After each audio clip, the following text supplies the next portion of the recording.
এটার সাথে যুদ্ধ করার জন্য অলিরা অলি হয়ে কবরে চলে গেছে, যার জন্য আজকেও আপনারা সাপকে স্মরণ করতে থাকেন। এই সিলেটের বাংলাদেশের কোটি কোটি হাত ওনার বছরে কোটি কোটি বার উত্তোলিত হয়। কি কথা কর না কেন? এই সিলেটে বহু এমপি মরে গেছে, বহু মন্ত্রী কবরে চলে গেছে, বহু প্রভাবশালী কবরে চলে গেছে, বহু বিত্তশালী কবরে চলে গেছে, বহু লন্ডনী কবরে চলে গেছে, কত ইন্ডাস্ট্রির মালিক কবরে গেল, গ্রুপ ইন্ডাস্ট্রির মালিক কবরে চলে গেল, কতজন কবরে চলে গেছে। তাদের কবরে কেউ যায় না, তাদের নামে কেউ হাত বাড়ায় না, কিন্তু এমন একজন মানুষ যিনি সারাটা জীবন পরিশ্রম করে রন্দে রন্দে কোরআন শিখায় গেলেন, আজকে কোটি কোটি হাত তার জন্য হাত বাড়ায়। আল্লাহ আল্লাহ আল্লাহ আল্লাহ, সাহেব কেবলার খেদমতে আজকের মাহফিলের সওয়াব পৌঁছায় দাও। কোটি কোটি হাত প্রত্যেক বছরে আল্লাহর দরবারে হাত তোলে একজন ব্যক্তির জন্য, তাহলে কি পরিমাণে তাসকিয়াতুন নফস করে গেলেন, কি পরিমাণে আল্লাহকে তিনি খুশি করে গেলেন। আমাদেরও উচিত ওইভাবে আল্লাহকে খুশি করে যাওয়া। কি কথা কর না কেন, ঠিক কিনা? খুশি করে যাওয়াটা দরকার।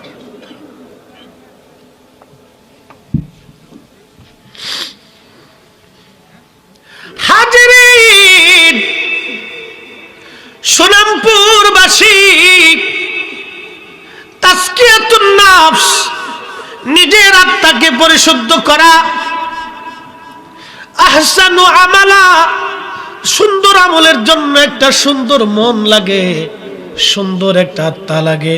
আল্লাহর নবী সহিহ বুখারীর মধ্যে সহিহ হাদিসে ফরমান, ও আমার উম্মতেরা রে, তোমাদের বডির মধ্যে একটা গোশতের টুকরা আছে, এটা সুস্থ থাকলে পুরা বডিটাই সুস্থ থাকে, এটা অসুস্থ হলে পুরা বডি অসুস্থ হয়ে যায়। দেখবেন অসুস্থ আত্মা যারা, নবীজি বলেন আলা ওয়াহিয়াল কালব, সেটা তোমার অন্তঃকরণ, সেটা তোমার আত্মা, সেটা তোমার আত্মা। এই আত্মা সুস্থ থাকলে পুরা দেহ সুস্থ থাকে।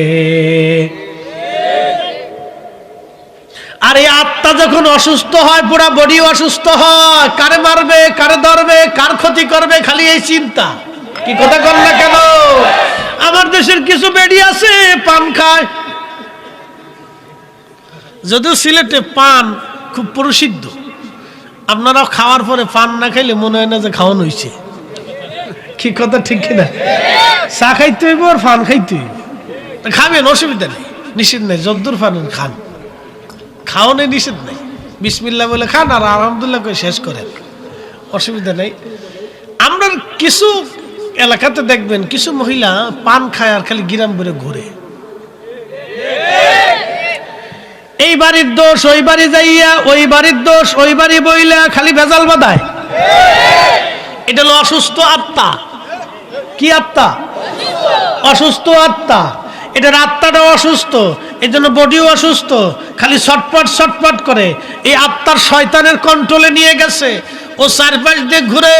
আব্দুল করিম নতুন করে বিয়ে করে নিয়ে আসছে, কেবল 1 মাস।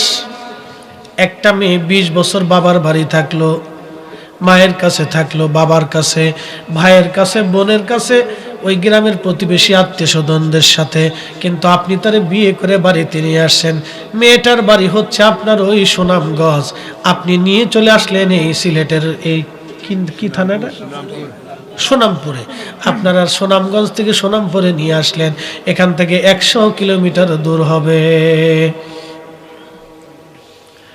আপনার পরিবারের সাথে, আপনার আবহাওয়ার সাথে, আপনার এই আচার আচরণের সাথে, আপনার ফ্যামিলির সাথে, আত্মীয় স্বজনদের সাথে তার ম্যাচিং হইতে অন্তত 6 মাস দরকার।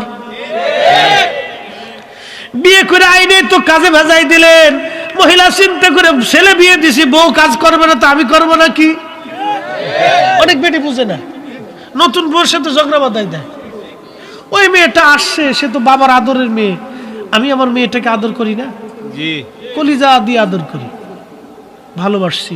সে তো সারা জীবন কাজ করে নেই, বাবার আদরের, মায়ের আদরের, বোনের আদরের, ভাইয়ের আদরের, নিজেরা রান্না বান্না করে একসাথে আনন্দ ফুর্তি করে খাইছে। এখন আপনার ঘরে আসার পরে 6 মাস তো আপনি তাকে মেশিং হওয়ার জন্য সুযোগ দিবেন, তা না করে করে কি ওই জরিনার মা আছে, এই পান খায় আর গিরাম বেড়ে ঘুরে। আইসে খালি ফিন মারে শাশুড়ি রে, এই গরিবের মা, গরিব বিয়ে করাইছো কি কাজ করে খাবার জন্য নাকি? এই পিন লাগাই দিছে, এটা অসুস্থ আত্মা। কি কথা কন না কে? এগুলো সমাজের কীট, সারফুকা, তেলাফুকা। এরা মানুষ না হইয়া শিল কুত্তা হয়ে জন্ম নিলে ভালো হইতো।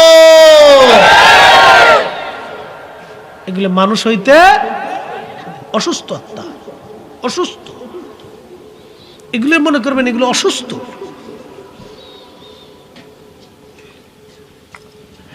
এইগুলি অসুস্থ আত্মা সমাজে আর ফ্যামিলির ভিতরে ঝগড়া বাঁধায়।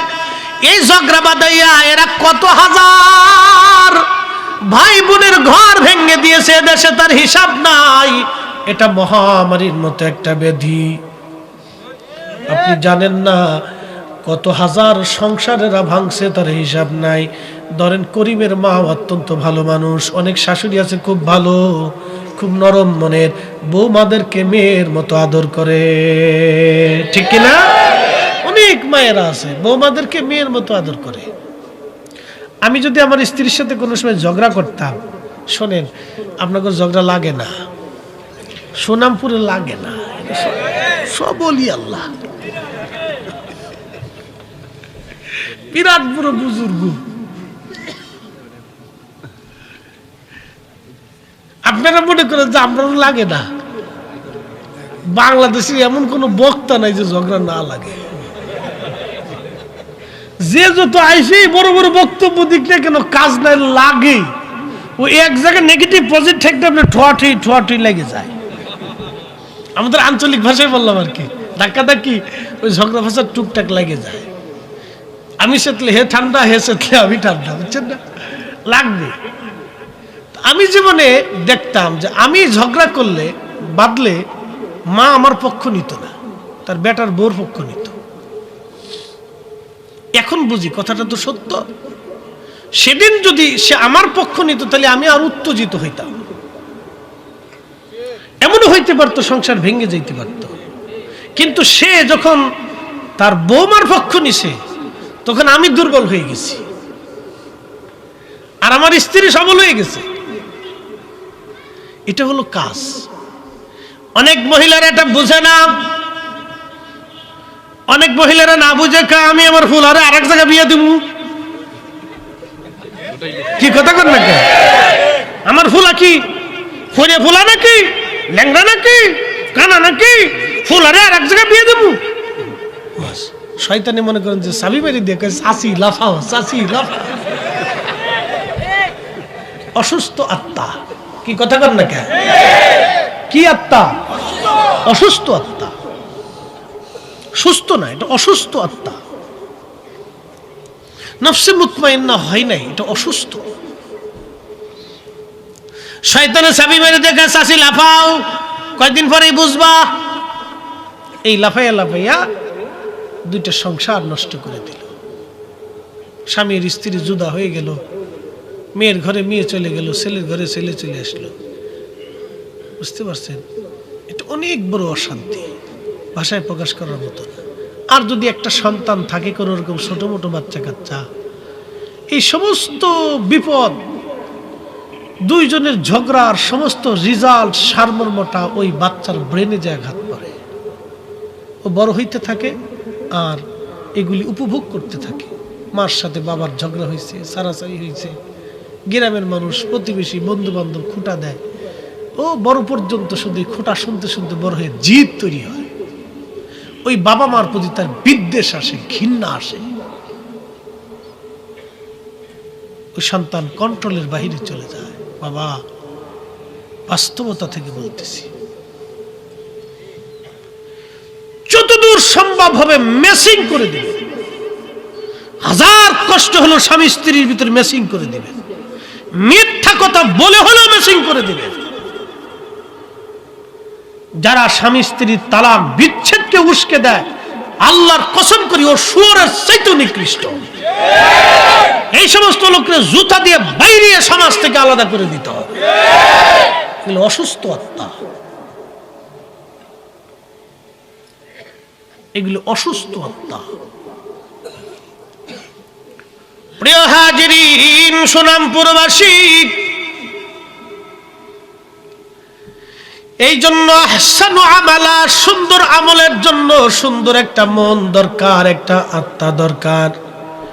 এই আত্মার নাম নফসে মুতমাইন্না, তুরজিই ইলা রাব্বিকি রাদিয়াতাম মারদিয়া। তুমি আল্লাহর সন্তুষ্টির দিকে আসো, আল্লাহ তোমার উপরে রাজি এবং খুশি আছে। একের পরে আল্লাহ বলতেছেন, ও আমার সুস্থ আত্মা, ও আমার সালিম আত্মা, ও আমার বান্দা, তুমি চলে আসো। ফরিদি সাহেবের আত্মা চলে যাবে, ফরিদি সাহেব পরে থাকবে।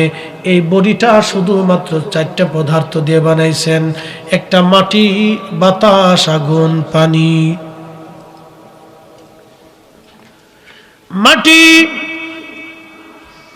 আমরা প্রত্যেক মানুষের মূল সৃষ্টির শুরুটাই মাটি। বাদাল খালক, খালকুল ইনসানি মিন তুরাব। আল্লাহ রাব্বুল আলামিন মানব জাতিকে সূচনাই করছেন মাটি থেকে। সুম্মা জাআলা নাসলাহু, এরপর আল্লাহ তার নসলটাকে বৃদ্ধি করেছেন সুলালাতিম মিন মাইন মাহিন, ওই পানি শুকরাণু থেকে। সর্বপ্রথম আদম হলো মাটির তৈরি এবং আম্মাজান হাওয়া আদম আলাইহিস সালামের বাম পাজরের বাঁকা হাড্ডি থেকে। আদম যেহেতু মাটি, হাড্ডিটাও মাটি। আদম যেহেতু মাটি, তার নুতফাটাও মাটি। কি কথা কর না কেন? আদম যেহেতু মাটি, তার নুতফা, তার বীর্য, তার এই পানিটাও মাটি। তার মানে আমাদের মূলে কি? মাটি। মূলে কি? মাটি। কিন্তু এর সাথে আরো 4টে পদার্থ দিলেন আল্লাহ, পানি, বাতাস, আগুন। শ্বাস প্রশ্বাস যদি না থাকে তাহলে মানুষ বাঁচবে না। শরীরে আগুন যদি না থাকে মানুষ বাঁচবে না। এই প্রচন্ড শীতের মধ্যে চারপাশে ঠান্ডা হয়ে গেল, আপনার প্যান্ডেল ঠান্ডা, মাটি ঠান্ডা, পানি ঠান্ডা, গাছ ঠান্ডা, কিন্তু আপনার শরীরের ভিতরে গরম। আচ্ছা বলেন, শরীরের ভিতরে আগুন দিয়া গরম যিনি রাখলেন, ওই মালিকের নাম কি?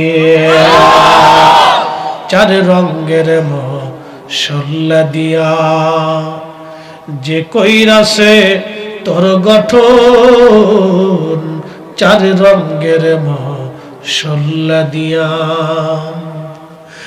আগুন, পানি, মাটি, বাতাস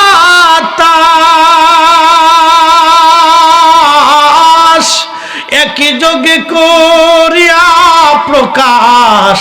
আগুন, পানি, মাটি, বাতাস একই যোগে করিয়া প্রকাশ। দেখিলি না তুই কইরা তালাশ, ওরে দেখিলি না তুই কইরা তালাশ, কোন জায়গা সে মহাজন, 4 রঙের মশলা দিয়া। 4 রঙের মশলা দিয়া যে কইরাছে তোর গঠন, 4 রঙের মশলা দিয়া।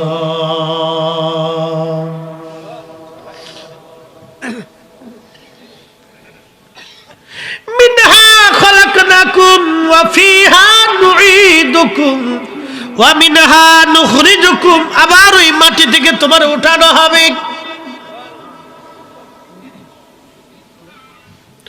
তারাতান উখরা। আল্লাহ আল্লাহ, আমার মালিক, আমার মাওলা ডাক দিয়ে বলতেছে,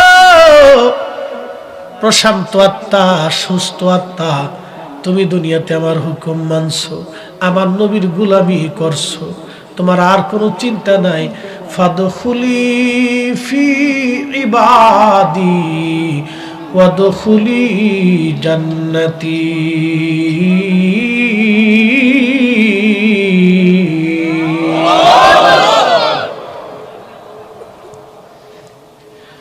জান্নাতে চলে যাও, জান্নাতে চলে যাও, জান্নাতে চলে যাও। তাহলে পরীক্ষাটা কি? ভালো আমল কে করবে? এটা দুনিয়াতে পরীক্ষা। বাবা রে, দুনিয়ার সামান্য সময়ের জন্য সময়। বলে হুজুর কত সময় দুনিয়াটা? এবার আমি হাসরের মাঠে চলে যাই। আল্লাহর কোরআন বলতেছে, তারুজুল মালাইকাতু ওয়ার রূহু ইলাইহি ফি ইয়াউমিন কানা মিকদারুহু 50 আলফা সানা। মনোযোগ দিয়েন সোনামপুরবাসী, সিলেটের মুসলমান, 360 আউলিয়ার মুসলমান, 360 আউলিয়ার দেশের সন্তানেরা, আল্লাহু আকবার। আমার মালিক ডাক দিলেন কিয়ামতের মাঠ, যেই দিন রূহ এবং ফেরেশতারা আল্লাহর দিকে ধাবিত হবে। আল্লাহ সৃষ্টির সমস্ত ফেরেশতারা আল্লাহর সামনে স্ব স্ব আকৃতি নিয়ে হাসরের মাঠে পড়ে থাকবে।